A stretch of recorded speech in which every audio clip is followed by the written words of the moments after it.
You walk into an electronics store or scroll online for just 5 minutes and it hits you. There are way too many TV brands. Some you've never even heard of. Others sound familiar but don't exactly scream quality. The biggest question we all face is this: which ones are actually worth it? And which ones break your heart after a few months? Today, we're sorting it all out. This is the real rundown of 12 major TV brands, ranked from worst to best, based on actual long-term use, reliability, software, picture quality issues, and a few you just need to plain avoid. Yep, especially one at the very bottom that we'll talk about soon. Don't get fooled by flashy retail displays or 5-minute demo reels. TVS are tricky. Some brands look good in the store, but once you bring them home, that bright, clear image becomes pale. Slow menus, buggy remotes, and random glitches start coming out of nowhere. And then you're stuck with a screen that just sits there, stuttering through your favorite show. Let's save you from that. Let's count them down, starting with the one down at the bottom of the pile. Number 12. RCA. This one stings for anybody old enough to remember when RCA was a trusted American name. They used to feel like the safe bet, the big box classic. But that was a lifetime ago. These days, RCA TVS are some of the most inconsistent and frustrating products on the shelf. First big red flag: the image quality isn't stable. It jumps between okay-ish and just outright bad, especially at wider viewing angles. If you're not sitting dead center, the picture falls apart. You get dull colors, shadows where there shouldn't be any, and sometimes a weird, cloudy effect on darker scenes. Beyond that, it just feels like no one behind RCA is still innovating. The controls are clunky, there's no real smart interface to get excited about, and even connecting to Wi-Fi can feel like a chore from 2012. One reviewer said they spent more time restarting the system than actually watching anything. That's not what you want from a product that's supposed to be about comfort and convenience. And I wish I could say all this was based on one bad model. It's not. This is the pattern. RCA used to lead, now they're lost in the pack and dragging behind. No. 11. Insignia. Okay, brace yourself. We're talking about Insignia. And if you've ever bought a budget TV because you were in a hurry, you've probably owned one. Insignia's the house brand from Best Buy. It's one of the most commonly bought TV lines in North America, especially during Black Friday or back to school. A lot of people pick one up thinking, hey, it's cheap and it works. Why not? Why not? Because in the long run, this thing's pretty much a ticking time bomb. Let's start with the performance. While the newer Insignia models now come with Fire TV built in, the overall hardware just doesn't keep up. Things lag. Menus crawl. HDR support is practically non-existent. It maxes out at HDR10, which doesn't mean much if the backlighting's uneven and the brightness can't punch through. Also, no local dimming. That's the kind of thing that really makes movies look cinematic. Deeper blacks, better contrast. Without it, your dark scenes turn into a muddy mush. And that's not including durability issues. Too many reports of the screen going black within 1 to 2 years, sometimes sooner. One person online said, "It's like watching your TV age in dog years." Ouch. Number 10. Toshiba. This one might catch you off guard because Toshiba used to be one of the most respected electronic names out there. They made durable gear, TVS, laptops, you name it. But ever since the Japanese company sold off its TV division to a Chinese group, Hisense, the entire brand shifted. Technically, Toshiba still runs as its own entity. But if you compare recent Toshiba and Hisense TVs, you'll notice something strange. They're nearly identical under the hood. A lot of crossover in parts, features, and flaws. That's not necessarily the worst thing ever. Some of these Toshiba units come with the built-in Amazon Fire TV software, which is genuinely nice and responsive. And it does offer a few things over similar budget picks like Insignia, such as better port choices, usually 4 HDMI slots, and slightly better response time for gaming. But that's sort of where the compliments end. Panel quality across models varies wildly. Some have decent blacks, others not so much. Sound is typically below average. And again, there's that classic issue with smart TVs in this range. Build quality. Reviews consistently mention physical breakdowns after about a year. So unless you really just love the Fire TV interface and find a steep discount, Toshiba may not be worth taking the risk on. No. 9. JVC. Now JVC is a bit of a wild card, and it's definitely not winning any US popularity contests, mainly because it's barely showing up for them. Here's the truth. If you live in the US, JVC TVs are weirdly hard to find. They're way more common in places like Australia and parts of Europe. Over here, retailers just don't stock them as much anymore, so it's easy to forget they're even in the game. But when people do get their hands on one, mixed bag? Some users praise the solid image output, especially for sports and fast motion, and the overall audio is better than most cheap brands. But the problem is, there's zero consistency. Why? Because JVC doesn't actually make all their own stuff anymore. Depending on the region, the same size JVC TV might run on totally different internals and software. Some come with Roku, some with Android, others with off-brand operating systems you've never heard of. It all depends where it was made. And luck. That model roulette leads to lots of uneven quality.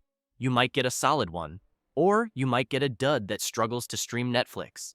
So while it's not the worst brand out there, it's hard to recommend.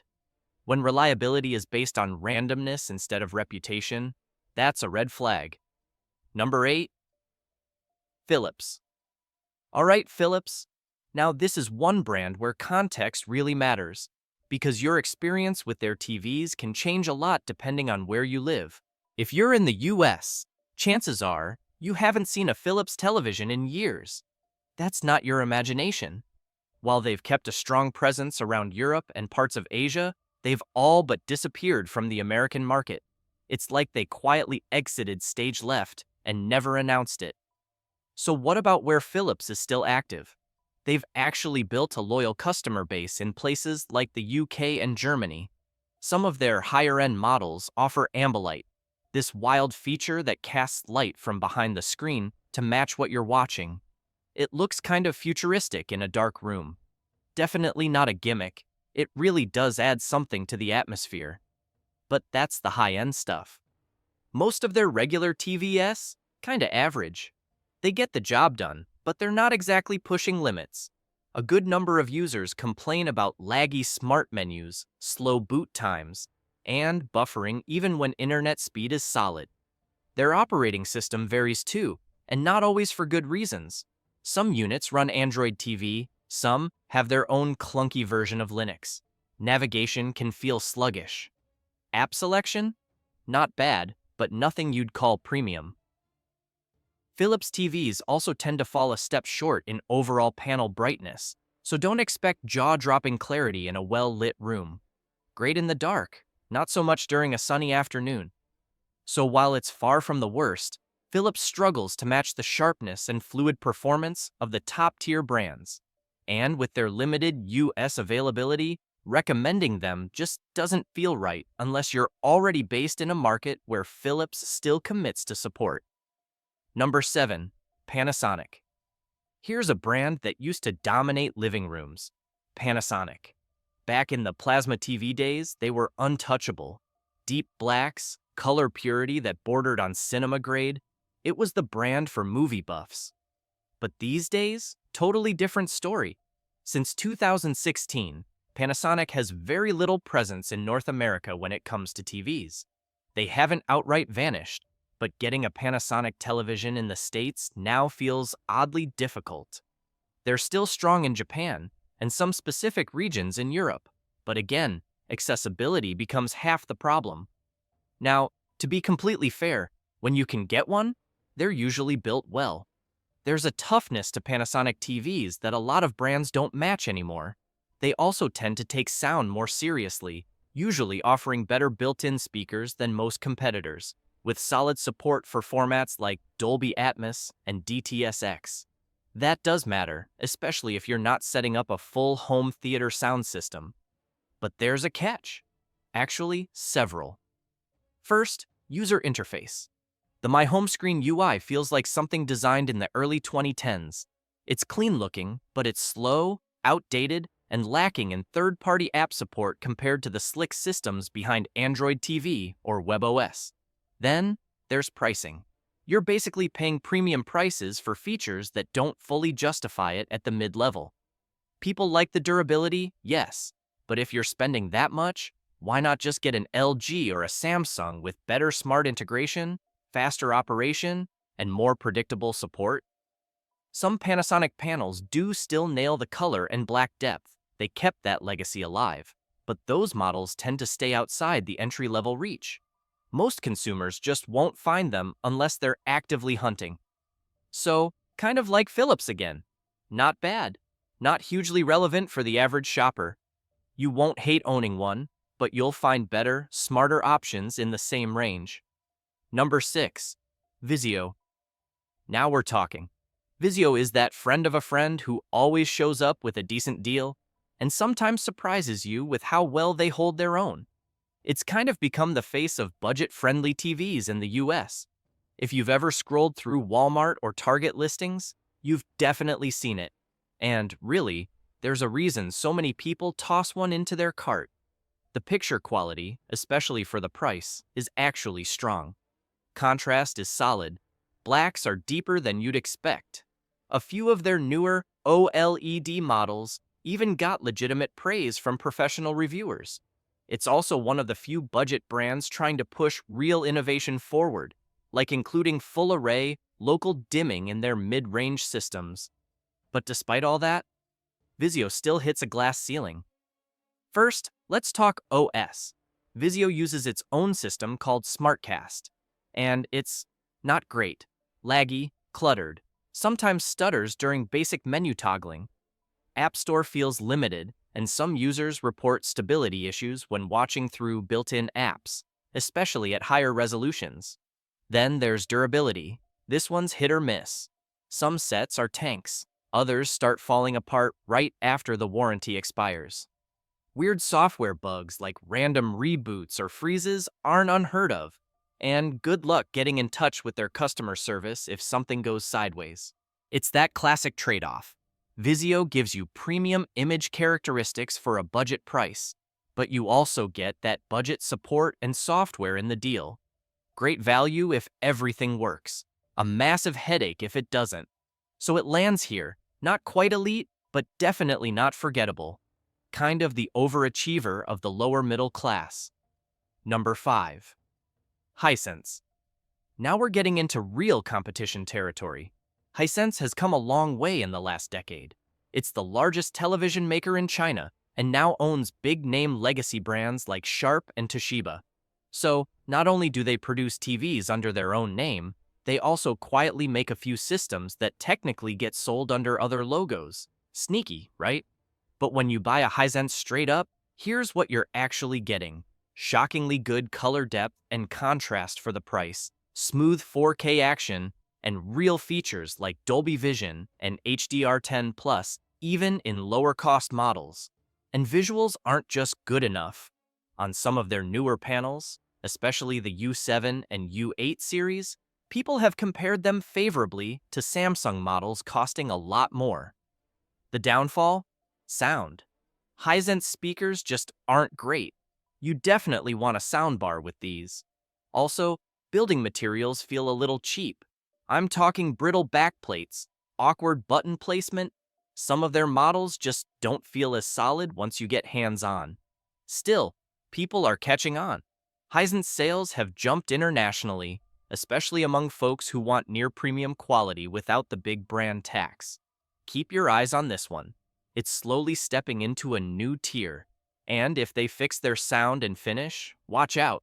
At this point, we're getting real close to the top-tier brands, where the differences become more about polish, performance, and, yes, honestly, preference. These final four have fans who swear by them and haters who raise fair points. but all of them feel like real players in the game. Number 4. TCL. TCL is a fascinating case. 10 years ago, almost no one in the US had heard of them. Now, they're everywhere. Black Friday sales, bedroom TVs, kids' dorms. They've flooded the market with budget options that actually work. And honestly, that alone catapulted them up the ranks fast. Now, do they deserve to be this high on the list? Depends who you ask. Let's talk about what they get right. TCL nailed one thing early: partnerships. Most notably with Roku. For lots of buyers who didn't want to deal with clunky interfaces, TCL plus Roku was a dream. It's simple, intuitive, and it works. Even non-techie folks could find their favorite app or switch inputs blindfolded.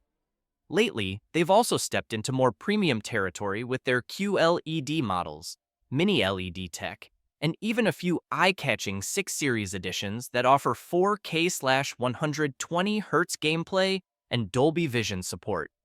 But it's not all smooth. Quality control has been spotty. You might get a great TCL panel right out of the box, or you might end up calling support because yours has dead pixels, or the backlight zones look uneven. It's not a rare problem either.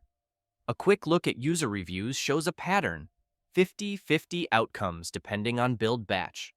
Also, TCL's newer models now offer more than just Roku OS. Many have swapped over to Google TV or Android TV, and that's where some users have faced headaches. Android TV on budget hardware, it can lag, crash, or just freeze mid-session. That snappy Roku experience doesn't always translate over.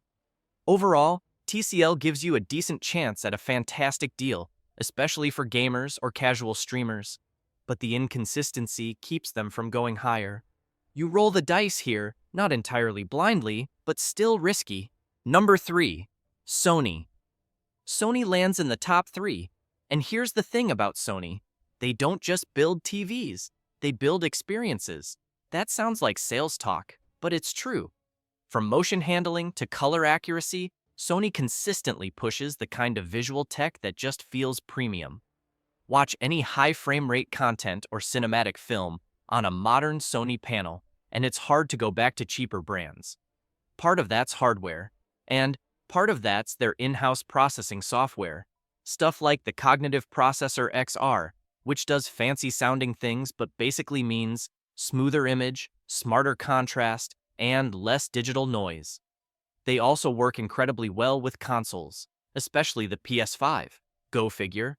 Low latency modes kick in automatically, variable refresh rate support is spot on, and HDR performance is real, not just there to check a box. Design-wise, they tend to keep it clean. Thin borders, slick center-mounted stands, and some of the better sound systems you'll find in a TV. But it's not perfect, and a lot of folks have the same few complaints. First, Sony doesn't like to play the value game. You pay a premium for what you get. Their equivalent models almost always cost more than competitors like LG or Samsung. Second, firmware updates can be slow and sometimes introduce bugs instead of fixing them.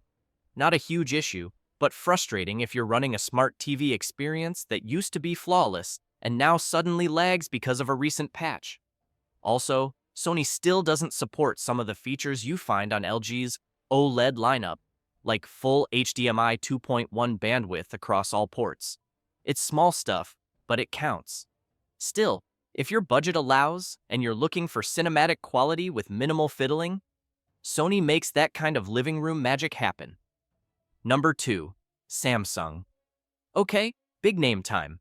Samsung's had a seat at the top table for years, and it's easy to see why. In terms of tech, Samsung isn't coasting. They're pushing forward. Their QLED line, especially with mini LED tech and super high nits of brightness, looks ridiculously good in sunny rooms.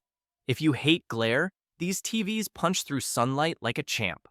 Motion clarity is tight. Color volume is insane.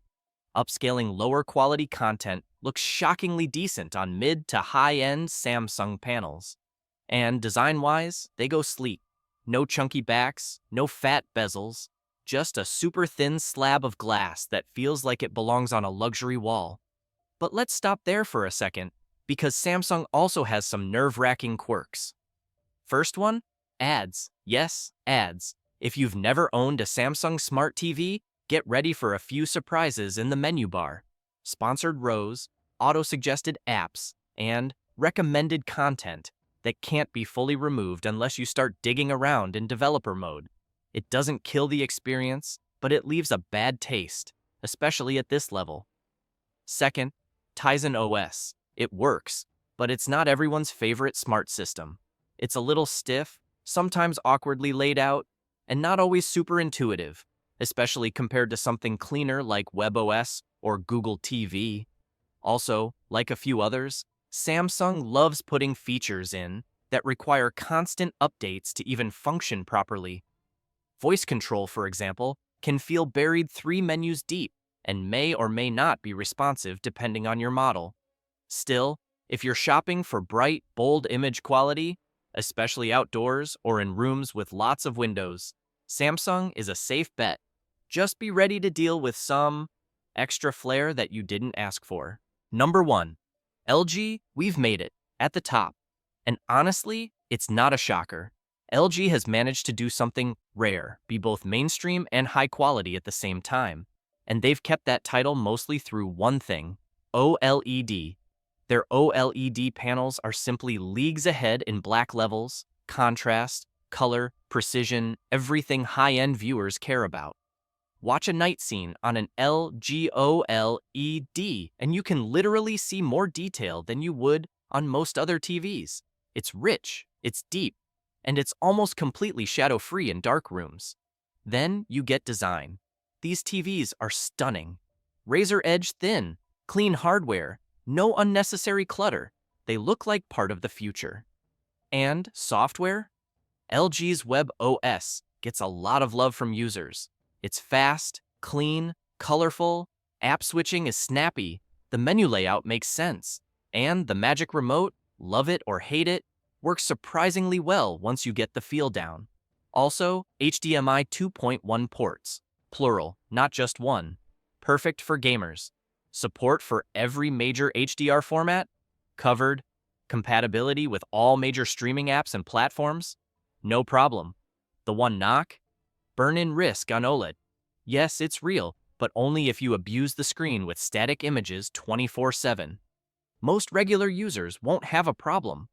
But it's still something to know if you're thinking about using one of these as a computer monitor or leaving sports scores on all day. Aside from that, LG is just absurdly consistent. Their mid-range models, still amazing. Their flagship models, leading the industry in awards and user satisfaction, and that's why they deserve the top spot.